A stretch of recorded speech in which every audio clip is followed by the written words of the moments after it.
اهالي درعا سهل حوران ما انتم جبل عالي، ها انتم السهل، الجبل لدروز، يكون بعلمكم يعني.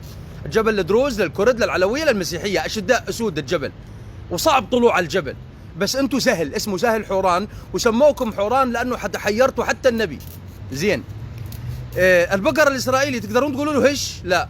طيب ليش تقولوا لنا ارفع راسك فوق انت سوري هر هر هر هر القصيم واللباد والشباد، مع انه انتم كنتوا شبيحه بشار، الزعابنه، خربة غزاله، الزعبي هذاك الفاسد على دور بشار وحافظ اسد، محمود الزعبي رئيس مجلس الوزراء من عندكم، خربة غزاله.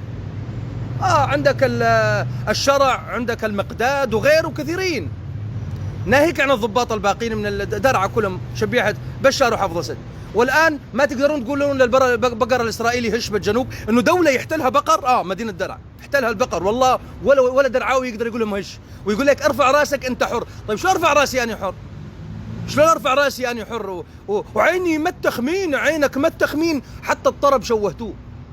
ارفع راسك فوق اللباد والقصيم والحسيم والشصيم والمصيم، وارفع راسك وتلاقيهم يرقصون بهبل، لا تنسيق بالرقص، لا جماليه بالكلمات ولا باللحن. عيني ما التخمين جدي الريم، عيني من جدي الريم بالتخمين، ارفع راسك هر هر هر هر، ارفع. علاش ارفع؟ هو انت حر حتى ترفع راسك؟ درعاوي ولا غير درعاوي؟ تضحكون علينا كشعب سوري؟ بدكم تمشونها انه عيني ما التخمين وشراره الثوره والمدري ايش، انها هجمت فوق راسك. هذا انت دمرت بلد كامل، ولازم نحاسبكم لانه من عندك انت كنت مساهم بهذا الموضوع. وبدل ما تلحقون الفلول بدنا نحاسب كل واحد يقول انا ثائر، وانا وصلت البلد الى ما هي عليه الان، وتعرفون شو وضع البلد اليوم.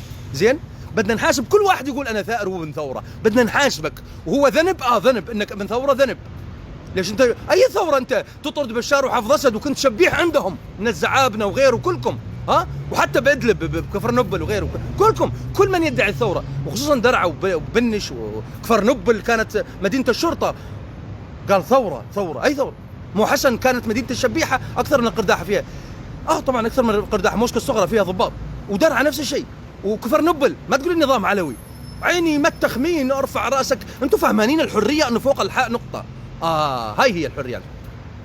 قاعد تضيفون اسرائيلي مليحي وتقول لي ارفع راسك. بابو دجانه 6 معارض سيارات يملك وانت جوعان طفران. فتشوا البارح الازرق، الجنود الاسرائيليين فتشوا خواتك وبناتك ببيتك، ولا تقدر تقول للبقر هش. البقر الاسرائيلي في الجنوب السوري تقدر تقول له هش؟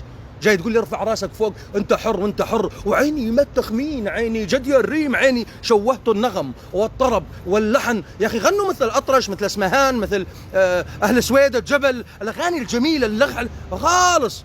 وهذا لبت ها لبت ها قربطه ونورنه وشيء متخلف لدرجه فظيعه.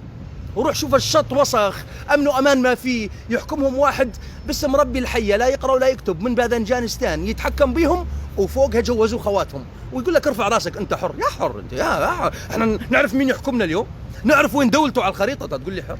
تقدر تقول البقر الاسرائيلي هش بدرعا تقول لي حر يا زلمه؟